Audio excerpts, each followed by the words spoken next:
नमस्कार दोस्तों। आज आपको बताएंगे इस वीडियो में ऑडिटिंग से रिलेटेड इंपॉर्टेंट क्वेश्चन। ये सभी क्वेश्चन आपके आने वाले एग्जाम में पूछे जा सकते हैं।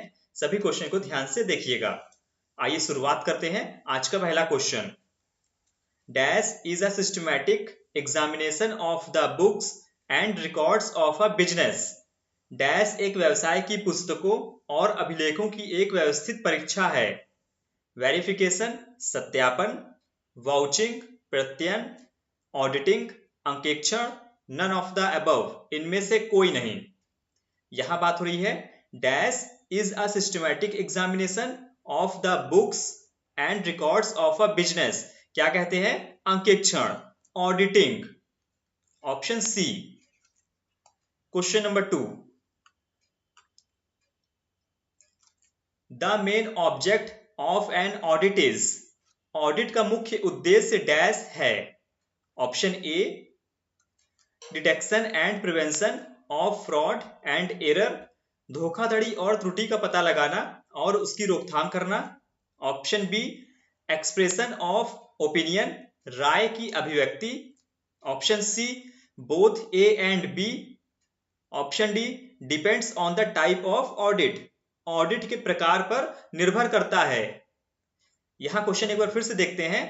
ऑडिट का मुख्य उद्देश्य क्या है? The main object of an audit is. तो यहां पर आपका जो सही आंसर हो जाएगा option D, depends on the type of audit. जिस प्रकार का ऑडिट होगा उसी प्रकार से उसका उद्देश्य होगा। ठीक है फ्रेंड्स। अगला क्वेश्चन, अगर आपको किसी क्वेश्चन का आंसर पता है तो आप लोग कमेंट करके बता सकते हैं, जिससे आपका रिवीजन हो जाएगा एक बार। Question number 3, the fundamental objective of the audit of a company is to. एक कंपनी के अंकेक्षण का मूल उद्देश्य डैश है। Option A, attest to the credibility of the company's account, company के खाते की विश्वसनीयता की पुष्टि। Option B, detect and prevent errors and fraud, त्रुटियों और धोखाधड़ी का पता लगाएं और रोकें। Option C, protect the interest on the minority share holders, अल्पांश शेयरधारकों के हितों की रक्षा करना।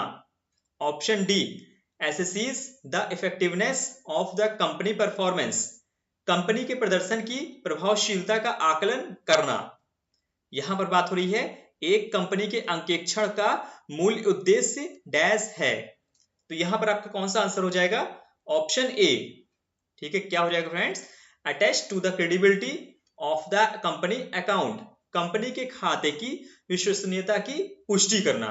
ठीक है, ये होता है एक कंपनी के अंकेक्षण का मुख्य उद्देश्य। जैसे कि आप सभी को पता है इसमें खातों की चेकिंग होती है, बुक्स की चेकिंग होती है। ठीक है, अंकेक्षण में आपको मैंने जो कि बताया था अभी थ्योरी में, एक वीडियो इसके पहले प्रोवाइड की थी, आपको देख लीजिएगा अगर नहीं देखा है तो। Question number 4, the concept of stewardship means that a companies director.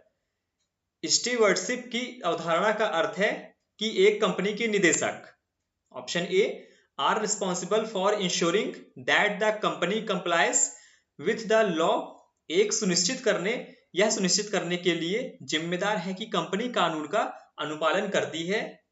Option B, safeguard the company's assets and manage them on behalf of the shareholders, company की संपत्ति का रक्षा करना और शेयर धारकों की ओर से उनका प्रबंधन करना।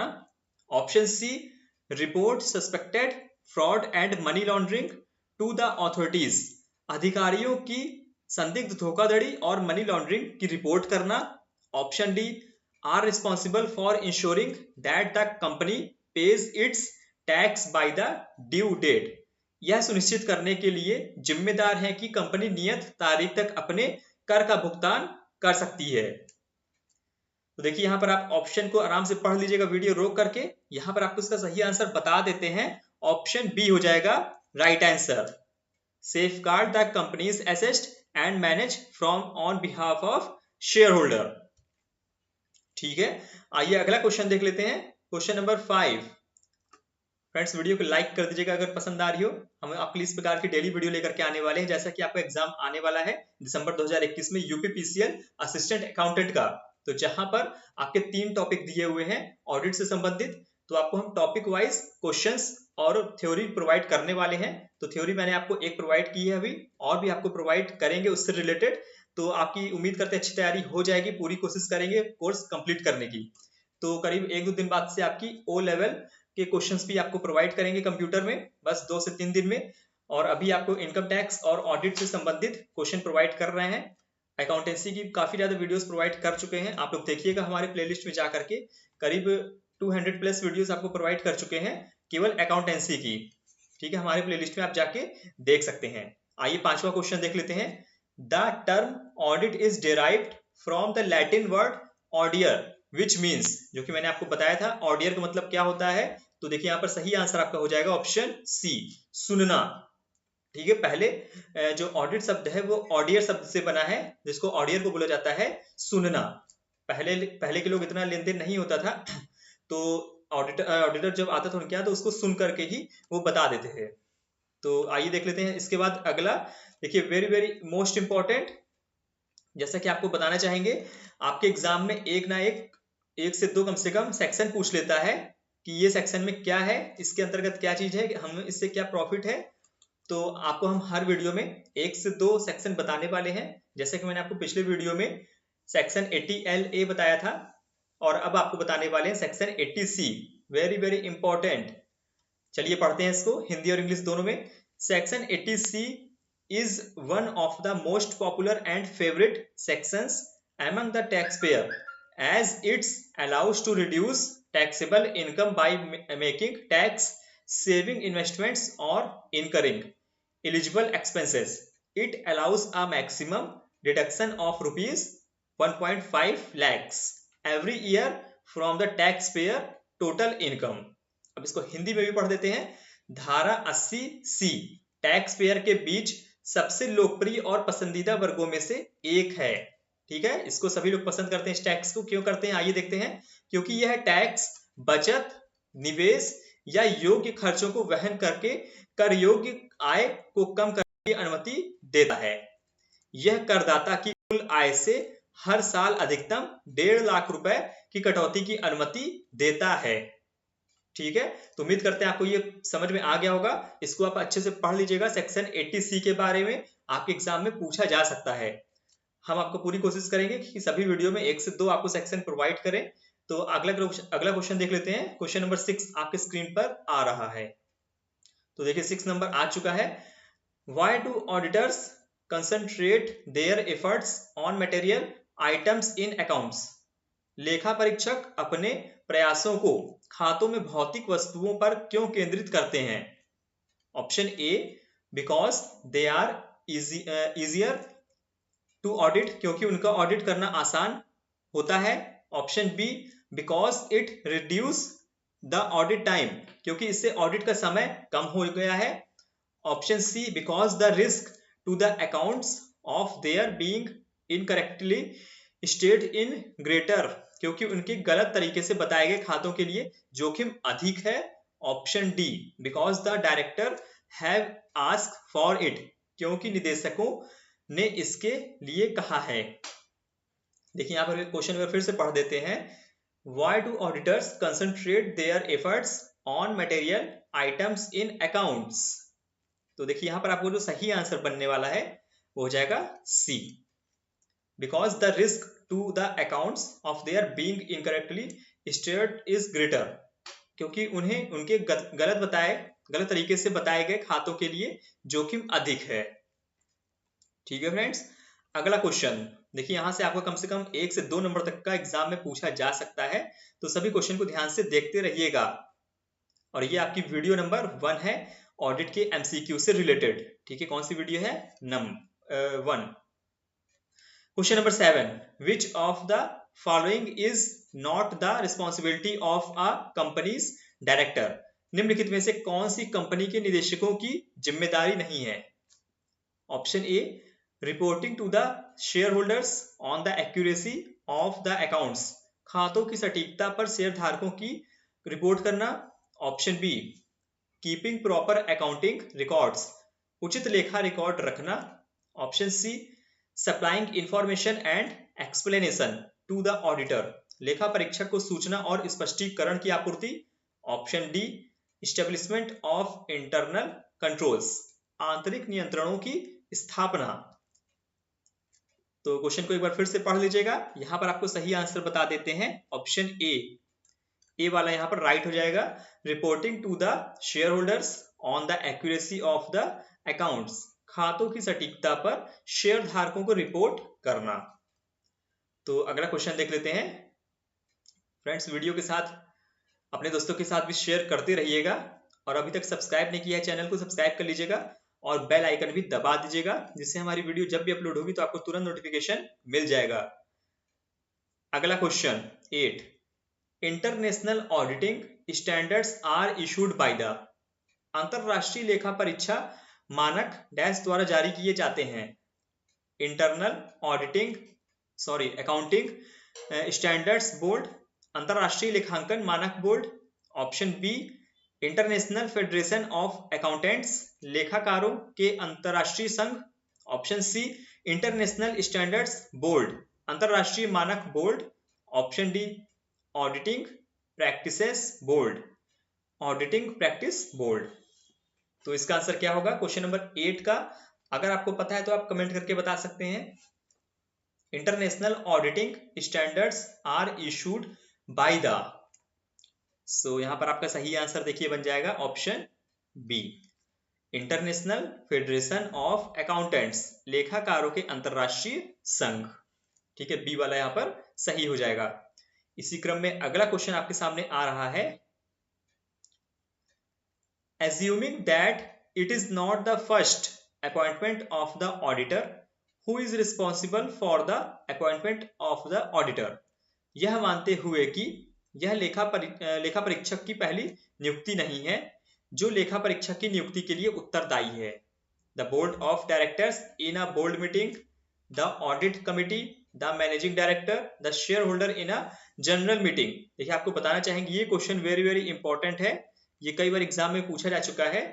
Assuming that it is not the first appointment of the auditor, who is responsible for the appointment of the auditor?